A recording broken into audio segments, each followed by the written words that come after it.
Let it be a Nick and Jane, and let it be a Mr. Smith, a banker of Nick and Jane. They both keep their money in his bank. That's why we use the title Mr. Smith with respect. Nick really wants to buy, well, let's say Jane's bicycle, but he has no money. More precisely, he has money, but not enough, only $10, while Jane wants $100 for her precious bicycle. That's a problem. What should Nick do? Well, this bicycle is so desirable. He gives Jane his $10 as a deposit and asks plaintively not to sell the bike to anyone. He says that he will bring the rest of the money soon. At the same time, he runs to his bank, to the respected Mr. Smith, to get a loan for the missing $90.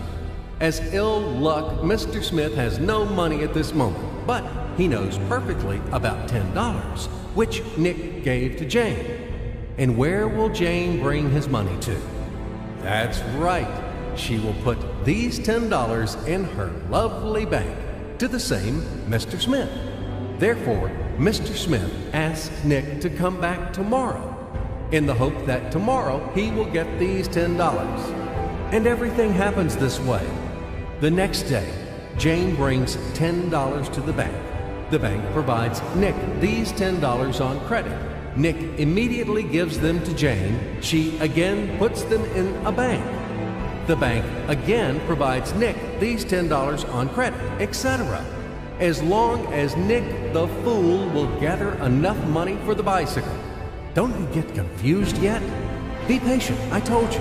These demons have been trying to confuse you during 1,000 years. These damn economists and financiers. But anyway, we will figure everything out. So what do we have in the end? Nick finally got the bike from Jane. Wow!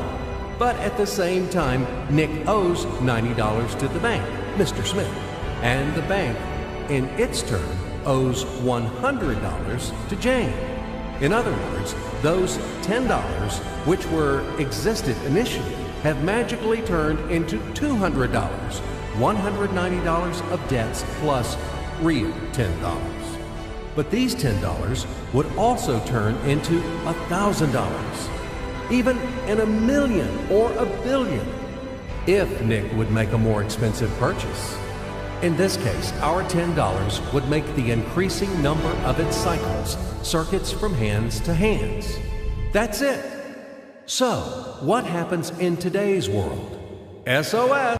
It appears that banks also make money out of thin air and multiply them. Not only Fed can produce money, but banks either. In short, everybody can do this, except you and me. We are not in the business at this celebration of life. I would like to print or draw some money as well. In fact, these banks multiply money without any control. And we're still wondering why the banker lives better. What are naive fools are we? Now it is clear why. The one who produces the money, of course, lives better. But this is not enough. From this moment, poor Nick will never be able to repay his debts owed to the bank, no matter how hard he would work. Silly Nick doesn't know it yet, that he's in slavery to the bank, in credit bondage forever, because those $90 which he owes to Mr. Smith do not exist in nature at all. Sly Mr. Smith made his money out of nothing. He created them out of thin air, just one click. And $10 turned into $200. Yes, but you can object